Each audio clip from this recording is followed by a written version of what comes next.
वेदांत कहता है कि आप शरीर नहीं हो, आप आत्मा हो। वेदांत कहता है आप अपूर्ण नहीं हो बल्कि पूर्ण हो। वेदांत कहता है जो चैन की तलाश आप बाहर ढूंढ रहे हो वो बाहर नहीं है, वह आपके भीतर है। ये सारी बातें उन महापुरुषों ने हमें दी है जिनको हमने भुला दिया है, और उनकी बताई गई बातों को भूलने का नतीजा है कि आज हमारी ये दुर्दशा है, इतनी हमारी व्यथा है। हमारे ईमेल पे आज एक प्रश्न आया है जी। प्रश्न है कि भारत के सामने तमाम तरह की चुनौतियां हैं, जिसमें अत्यधिक जनसंख्या, गरीबी, अशिक्षा, बेरोजगारी, अपराध, भ्रष्टाचार इत्यादि। ये ऐसे मुद्दे हैं इनका समाधान बहुत जरूरी है। प्रश्न है कि इन चुनौतियों का मुख्य कारण और साथ ही समाधान क्या है। जैसे कि यह प्रश्न है, यह भारत की जो दुर्दशा है, जो व्यथा है, उसका वर्णन है, उसका बयान है। अत्यधिक जनसंख्या जो हमारे देश में को बहुत पीछे ले जा रही है, गरीबी, अशिक्षा, भूखमरी, बीमारी, ऐसी तमाम वो चुनौतियां हैं जो भारत के सामने एक ऐसी चुनौती की तरह खड़ी हुई हैं जिससे भारत पार पाना चाहता है, लेकिन इसका समाधान बहुत मुश्किल से दिखाई हमें दे रहा है। प्रश्न यह है, तो जहाँ तक इस समस्या की जो मूल वजह है, जो कारण है, अगर उस पर दृष्टि डालें तो सबसे पहले आपको ये समझना होगा कि एक समय था जब भारत को विश्व गुरु का दर्जा प्राप्त था। दुनिया भारत को विश्व गुरु कहती थी। विश्व गुरु क्यों कहती थी, इसे हमें समझने की ज़रूरत है। विश्व गुरु हमें इसीलिए कहती थी कि हमने दुनिया को वेदांत दिया। वेदांत यानी हमने एक ऐसी शिक्षा से दुनिया को अवगत कराया जिसमें जीवन क्या है, इसे जीना कैसे है, इसका पर्पज क्या है, इन सारी बातों को बहुत ही मौलिक तरीके से, बहुत ही ऑथेंटिक तरीके से दुनिया को बताया। इसीलिए हमें विश्व गुरु का दर्जा प्राप्त था। समय की धारा आगे बढ़ी, समय का जो चक्र है, जो पहिया है, जैसे जैसे आगे बढ़ा, हमने अपने इस विरासत को भूलना शुरू कर दिया। वो देश जहाँ पर कृष्ण पैदा हुए, वो देश जहाँ पर राम पैदा हुए, कबीर पैदा हुए, गुरु नानक पैदा हुए, तमाम ऐसे महापुरुष पैदा हुए जिन्होंने हमारे सामने ये ज्वलंत उदाहरण प्रस्तुत किया कि जीवन क्या है और इसे पूरी सक्षमता के साथ, पूरी संपूर्णता के साथ जीना कैसे है। न सिर्फ इसको बताया बल्कि उन्होंने इसे जी करके दिखाया। लेकिन हमारा दुर्भाग्य ये था, भारत का दुर्भाग्य ये था कि हमने धीरे धीरे इसे भुला दिया। हम ये भूल ही गए कि हमारे ऋषि मुनियों ने, हमारे पूर्वजों ने हमें जो ज्ञान की जो सौगात दी थी, उसका उपयोग हमें कितना लाभदायक हो सकता था। हम इस बात को बिल्कुल भूल गए, और भूलने का दुष्परिणाम ये हुआ कि हम सत्य से तो बिल्कुल विमुख हो गए और हमने झूठ को अपना लिया। झूठ का मतलब ये है कि हमारे भीतर बैठा है हमारा अज्ञान। उसी अज्ञान को वेदांत में अहंकार कहा जाता है, अहम वृत्ति कही जाती है। और ये वही अहम वृत्ति है जो हमारी पूरी दुनिया को, पूरी जिंदगी को संचालित करती है। ये जो हमारे भीतर बैठी हमारी अहम वृत्ति है, जिससे हमारा शरीर चलता है, हमारा समाज चलता है, हमारा संसार चलता है, मतलब अहम जो वृत्ति है वह हमारे पूरे जीवन प्रणाली के केंद्र में है, और उस केंद्र में बैठी वो कील है जिसके इर्द गिर्द पूरी दुनिया हमारी घूमती रहती है। अहम वृत्ति कहती है कि मैं ही सच हूँ, मैं ही सच हूँ, बाकी दुनिया झूठ है। अहम वृत्ति जो है वह अपने आप में एक झूठ है, लेकिन वह इस बात को इनकार कर देती है कि वह झूठ है। वह शरीर में बैठी है, इसीलिए शरीर का सहारा लेकर के कहती है कि वो सच है।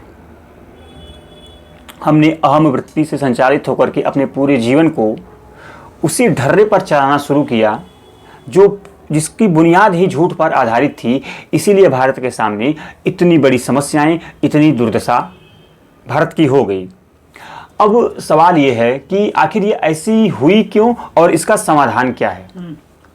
तो समाधान से पहले हमें ये जानना होगा कि ये अहम वृत्ति जो है यह हमारे भीतर कैसे बैठ गई। जैसे जैसे हमने वेदांत को भूलना शुरू किया, जैसे जैसे हमने राम को, कृष्ण को, कबीर को और ऐसे तमाम उन महापुरुषों को भूलना शुरू किया जो हमें सच्चे जीवन की राह बताते थे, पथ प्रदर्शक हमारे लिए थे, जैसे ही हमने उनको भूलना शुरू किया वैसे ही जो अहम वृत्ति है, जो हमारे भीतर का अहंकार है, वह आकार लेता गया। जब आकार लेता गया वह हमारे जीवन पर, हमारे मन पर, हमारे बुद्धि पर इस कदर छा गया कि बाकी की बारी चीज़ों को वह खारिज कर देता है सिवाय सच के, सिवाय खुद के। वह खुद के अलावा दुनिया को झूठ मानता है और खुद को ही सच मानता है। वह इंद्रियों के द्वारा, मन के द्वारा संचालित होता है। वो कहता है कि आपकी जो शरीर है वो सच है और शरीर में इंद्रियां हैं, इंद्रियों की अलग अलग मांग हैं, इसीलिए वो इंद्रियों की मांगों के द्वारा अपने आप को रिप्रेजेंट करता है, अभिव्यक्त करता है।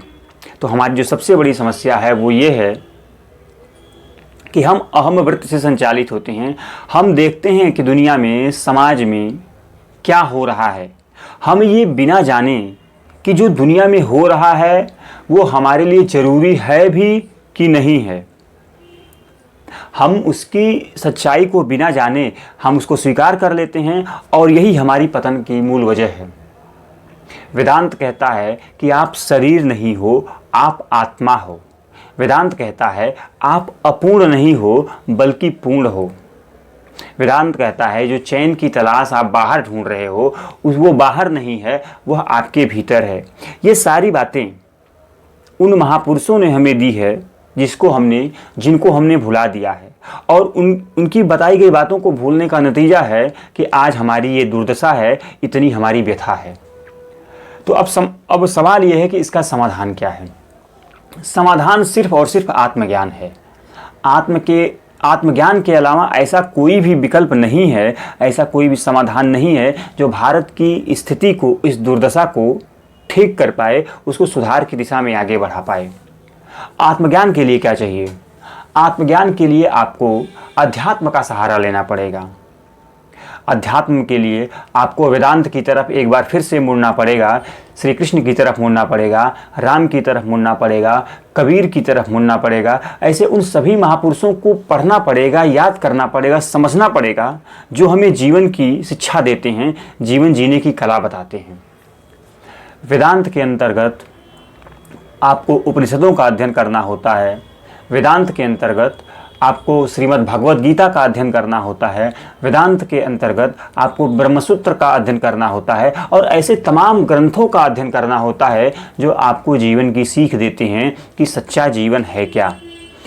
वेदांत कहता है एक चीज़ कि आप सच को तो बहुत ज़्यादा समझ नहीं पाएंगे, क्योंकि सत्य को निर्विचार कहा गया है, निर्विकार कहा गया है, ये कहा गया है कि वो आपकी कल्पना से परे है, कल्पनातीत है।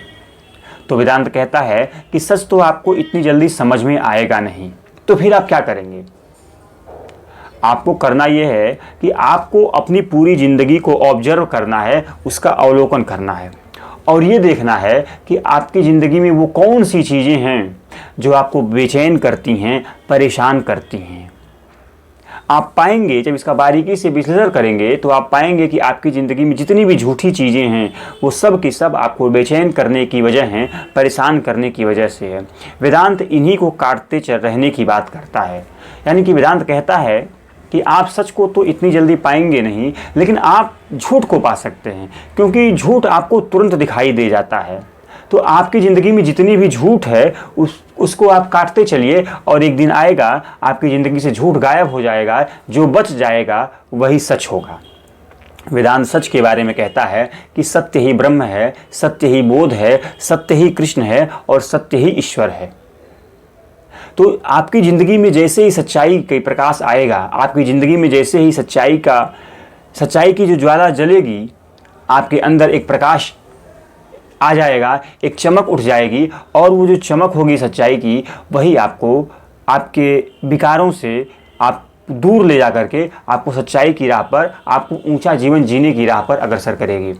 तो भारत की दुर्दशा का जो कारण है वो ये है कि भारत ने वेदांत को भुला दिया, भारत ने राम को भुला दिया, कृष्ण को भुला दिया, उन महापुरुषों की बताई गई बातों को भुला दिया, जिसको जानना ही जीवन का परम लक्ष्य होना चाहिए, जिस राह पर चलना ही जीवन का उद्देश्य होता है। और उसको भूलने का कारण यही है कि हमने स्वयं से प्रश्न पूछना शुरू कर दिया, हमने जिज्ञासा करना बंद कर दिया, हमने अंधविश्वास को स्वीकार करना शुरू कर दिया। अंधविश्वास की सबसे बड़ी खासियत ये होती है कि आपको इसमें प्रश्न नहीं करना पड़ता है, मेहनत नहीं करनी पड़ती है, श्रम और संघर्ष नहीं करना पड़ता है। किसी ने हमें कुछ आकर के कह दिया, हमने जिज्ञासा नहीं किया कि इसमें कितनी सच्चाई है, हमने उसको सिर्फ स्वीकार कर लिया। और भारत की दुर्दशा का यही कारण है कि हमने जिज्ञासा करना बंद कर दिया, प्रश्न करना बंद कर दिया। तो भारत को अपनी समस्याओं से निजात पाने का कोई अगर तरीका हो सकता है तो वो यही है कि भारत को एक बार फिर से आत्मज्ञान की तरफ लौटना पड़ेगा, वेदांत की तरफ लौटना पड़ेगा, क्योंकि यही वो चाबी है, यही वो चाबी है, यही वो धुरी है जो सारी समस्याओं का समाधान एक झटके में कर सकती है। बशर्ते उतनी हिम्मत चाहिए, उतनी क्षमता चाहिए और संघर्ष करने का उतना मादा चाहिए। अगर भारत संघर्ष करने को तैयार है, अगर भारत इतना मादा दिखाता है कि सत्य के लिए, सच की राह पर चलने के लिए चाहे जितनी भी चुनौतियां, उन चुनौतियों को झेलने के लिए तैयार है, तो निश्चित ही एक दिन ऐसा आएगा जो भारत की ये जितनी भी समस्याएं हैं उसके सामने, चाहे जनसंख्या विस्फोट की समस्या हो, चाहे गरीबी की हो, चाहे अशिक्षा की हो, चाहे बेरोजगारी की है, वह स्वतः समाप्त हो जाएगी। लेकिन इसके लिए आपको कड़ा संघर्ष दिखाना पड़ेगा, कड़ा श्रम करना पड़ेगा, और वह श्रम जो है आत्मज्ञान के माध्यम से करना पड़ेगा। इसी को हमारे पूर्वजों ने, हमारे प्राचीन जो महापुरुष हुए, या फिर ये कहिए कि हमारे इतिहास के उन पुरुषों ने कहा कि वेदों की ओर लौट चलो। तो वेदों की ओर लौट चलने का मतलब यही था कि वेदांत की ओर लौट चलो। वेदांत की ओर लौटने का मतलब है कि आत्मज्ञान की तरफ बढ़ो। जैसे जैसे आपके जीवन में आत्मज्ञान आएगा, आत्मज्ञान का प्रकाश आएगा, वैसे वैसे आपके जीवन का जो अंधेरा है, जो कुहरा है, वो छटता जाएगा और आपकी ज़िंदगी में रोशनी बढ़नी शुरू होगी और आप सत्य की तरफ, मुक्ति की तरफ, सहजता की तरफ, शांति की तरफ और विकार रहित जीवन जीने की तरफ आगे बढ़ पाएंगे।